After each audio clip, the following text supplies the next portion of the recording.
La FRCA, le conseil départemental, le CIRAD, le Crédit Agricole vous présente Terre d'ici.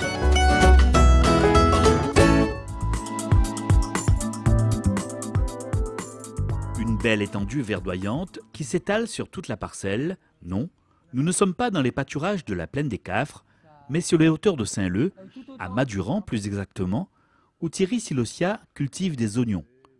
Ici, sur ce terrain de 3000 m², il en a planté récemment en utilisant la technique des bulbilles.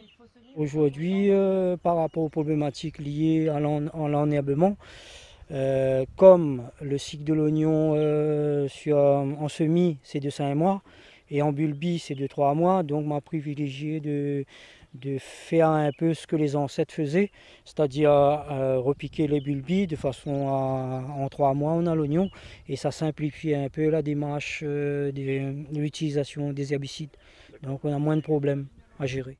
Technicien à la Chambre d'agriculture, Frédéric Amani accompagne ainsi les producteurs d'oignons dans le développement de cette culture qui demande beaucoup de technicité. Il faut imaginer qu'un plant d'oignon, quand ça lève, c'est tout petit, c'est tout fin, c'est tout fragile. Et ça a besoin tout au long de son parcours d'être accompagné, d'être entretenu comme il faut. Même en maille quoi. Ah carrément, carrément. Et il y a un ensemble de techniques qui permet de faire ça. Et justement, les agriculteurs déjà, avant même de mettre en place la parcelle, ont besoin de savoir, de comprendre quel type de technique vous allez utiliser en fonction de la zone, en fonction surtout de la structure de l'exploitation, du matériel que vous avez à disposition, en fonction de votre temps de travail, et en fonction aussi de votre marché, suivant le type de marché que vous visez. Donc, on a tout un ensemble de paramètres à prendre en compte avant de mettre en place une parcelle. C'est à ce niveau que nous intervenons en informant les agriculteurs. Voilà, il existe un ensemble de techniques, semi-direct, la motte, la plantation motte, les repiquages racines nues et la bulbille, la plantation de bulbille. En sachant qu'il y a deux types de bulbille, il y a le faux bulbille et le vrai bulbille. Certes, plus contraignante à mettre en œuvre, la technique de plantation des bulbilles d'oignons possède néanmoins certains avantages pour les producteurs. Quand on nous parle d'augmentation de la production, ici il y a un chrono à prendre parce que c'est une technique qui est peu utilisée aujourd'hui, c'était plus utilisé avant, et cette technique-là permet d'avoir de l'oignon dans le premier semestre, à la fin du premier semestre, mois de mai, juin, juillet. Alors que la saison globale de l'oignon, ça va être mois de septembre, mois d'octobre, et même au niveau marché, je dirais au niveau des marchés internationaux. Donc c'est un peu moins soumis à la concurrence. Il y a un énorme créneau à prendre là. Afin de permettre aux planteurs de produire encore davantage des oignons pays de qualité, l'Armée Flore, organisme technique reconnu, vient d'éditer un guide pour une stratégie raisonnée de désherbage de l'oignon.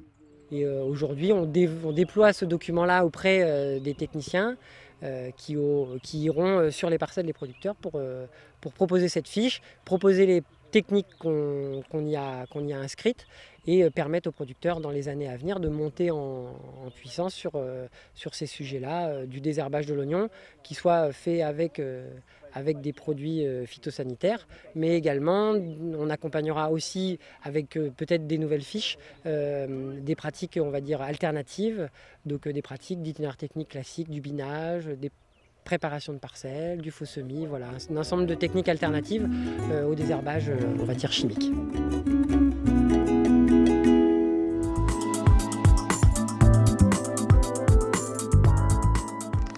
On a bien insisté sur ce sujet-là, c'est moins ton cas toi Thierry parce que tu travailles en plein, mais pour ceux qui ne travaillent qu'en bande, de bien faire leurs calculs en fonction des bandes, parce que quand tu ne travailles qu'en bande et que tu laisses les passe-pieds en enherbement ou que tu ne les traites pas, et bien du coup tu risques des surdosages quand tu fais tes calculs. Donc, très bien détaillée, cette fiche technique réalisée par l'Armée Flore reprend ainsi les fondamentaux du désherbage raisonné en culture d'oignons.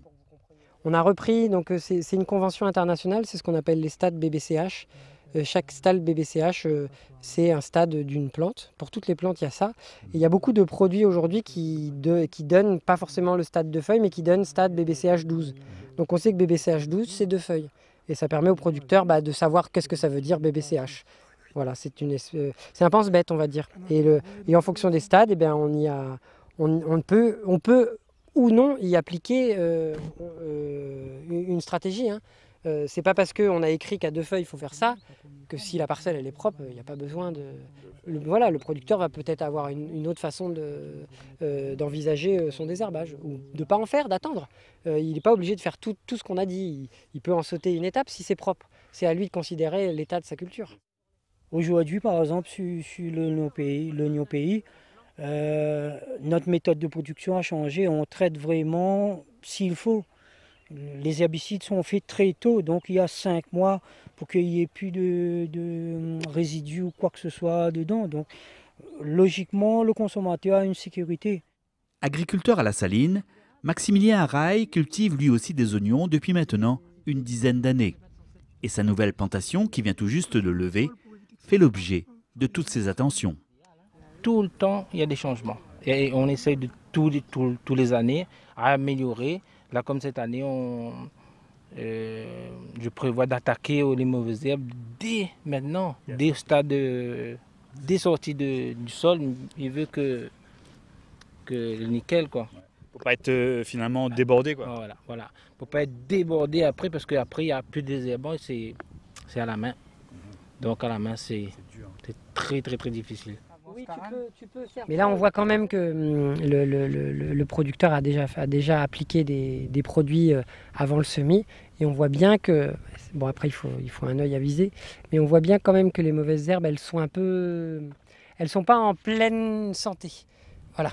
Le développement, d'après le producteur, les herbes sont un peu tassées et les mauvaises herbes ne se développent pas aussi vite qu'elles devraient le faire. Donc ça veut dire qu'il y a déjà une efficacité du produit. Mais il ne faut pas se laisser, faut pas se dire c'est bon, ça va passer. Non, faut être vigilant. On a quand même des mauvaises herbes qui sont là. Donc pour essayer d'être le plus propre, on est en train de discuter pour essayer d'intervenir dans les jours à venir avec les premiers mélanges de 3 désherbants sur un oignon à une feuille.